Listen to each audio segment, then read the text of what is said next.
오늘은 며칠 전에 있었던 일을 말씀드리면서 좀 가볍게 영상을 만들어 보려고 합니다. 아는 형님이 원룸을 하시는데요. 저는 매일 출근해야 되는 입장에서 출근을 안 해도 되는 그 형님이 좀 부럽더라고요.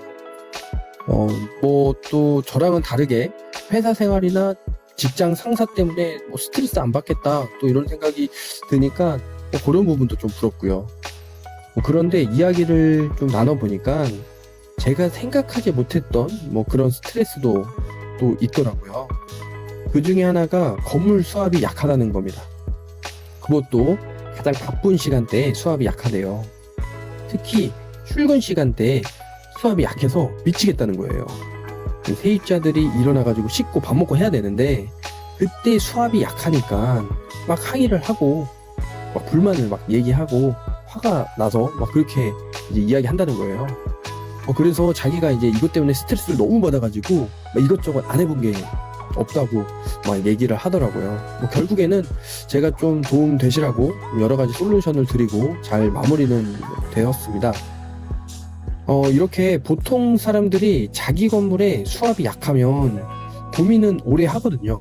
그런데 결국에는 좀 답이 없다고 생각하시는 것 같아요. 왜냐면 되게 막막하거든요. 그리고 이제 몇 가지 막 시도를 합니다. 그러다가 결국에 잘 안 되고 또 막 업자를 불러가지고 비싸게 돈만 많이 씁니다.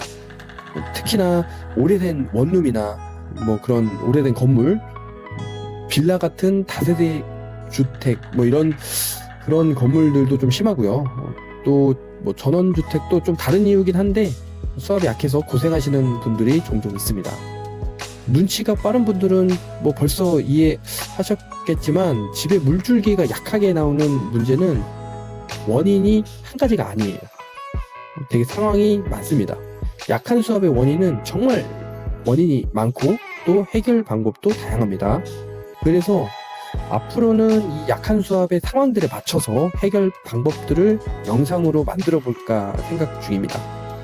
제가 말한 방법들만 잘해도 돈 안 들이고 수압 문제를 해결하는 분들도 많으실 거고요. 또 특히나 잘못된 방향으로 큰 돈 낭비하는 거를 좀 줄일 수 있을 것입니다. 그럼 오늘은 간단하게만 원인들을 좀 말씀드리겠습니다. 그리고 집에서 당장 조치할 수 있는 그런 방법 정도만 좀 말씀드릴게요. 좀 보다 자세한 내용들은 차차 영상을 제가 만들어서 올리겠습니다. 구독해주시고 자세한 정보는 받아보시면 좋을 것 같네요. 먼저 우리 집이 아무것도 안 했는데 갑자기 수압이 좀 낮아지는 경우가 있어요. 그렇게 느껴질 때가 있거든요. 이런 경우에 또 누수일 경우도 있어요. 누수가 심하면 수압이 좀 약해졌다고 느껴질 수 있거든요. 제가 이전 영상에서 공짜로 집에 누수가 있는지 셀프 누수 확인 방법을 올려두었습니다. 그것도 한번 확인해 보시면 좋을 것 같고요. 자, 그럼 본론으로 돌아와서 보통 수압이 약해지는 원인들을 말씀드리면 먼저 내 건물의 위치적인 지역적인 문제가 좀 있고요. 또 우리 집이나 아니면은 그 건물로 들어오는 외부 수압 자체에 문제가 있는 경우가 있어요. 그리고 건물로 들어오는 수압은 괜찮은데 세대별로 나눠지기 전에 이 건물 내의 문제가 또 있고요. 마지막으로는 집, 방 내부적인 문제들이 좀 있습니다. 수압이 약해졌다고 무작정 큰 돈을 주고 업체들을 부르면 안 돼요. 왜냐면 그러다가 정말 돈도 많이 낭비하고 마음고생도 많이 하신 분들 많이 봤습니다.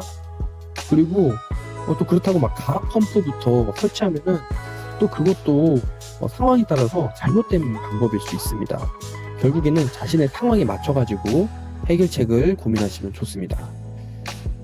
일단 오늘은 앞에서 말씀드린 대로 집 내부적으로 간단하게 확인하면 좋을 것 같은 것을 좀 소개해 드릴게요. 먼저 들어오는 수압은 괜찮은데 집 내부적인 상황으로 수압이 좀 안 나오는 경우가 있습니다.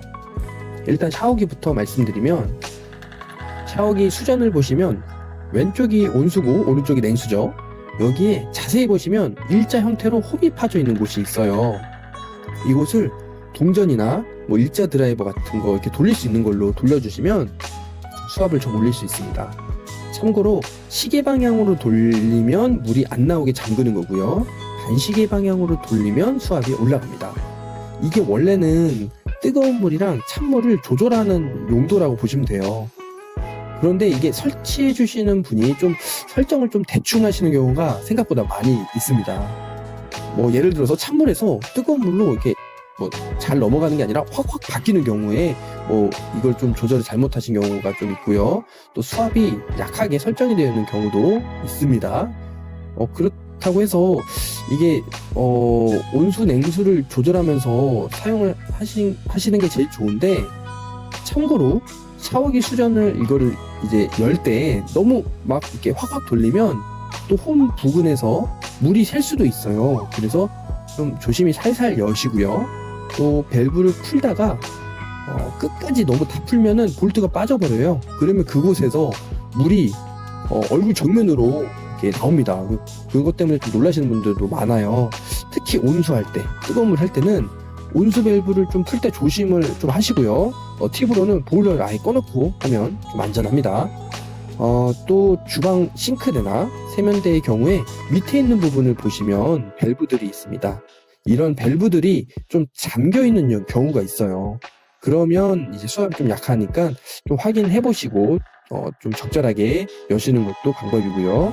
또 호스가 눌려가지고 물이 잘 못 들어가는 경우도 있으니까요. 그것도 같이 확인해 보시면 좋을 것 같아요. 오늘 영상은 여기까지고요.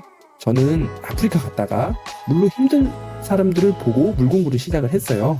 지금은 주변에 물로 고민이신 분들, 힘드신 분들을 좀 도와드리고 싶어서 영상을 제작하고 있습니다. 채널 구독하시고 도움이 되는 물 정보 받아가시면 좋겠습니다. 오늘도 감사합니다.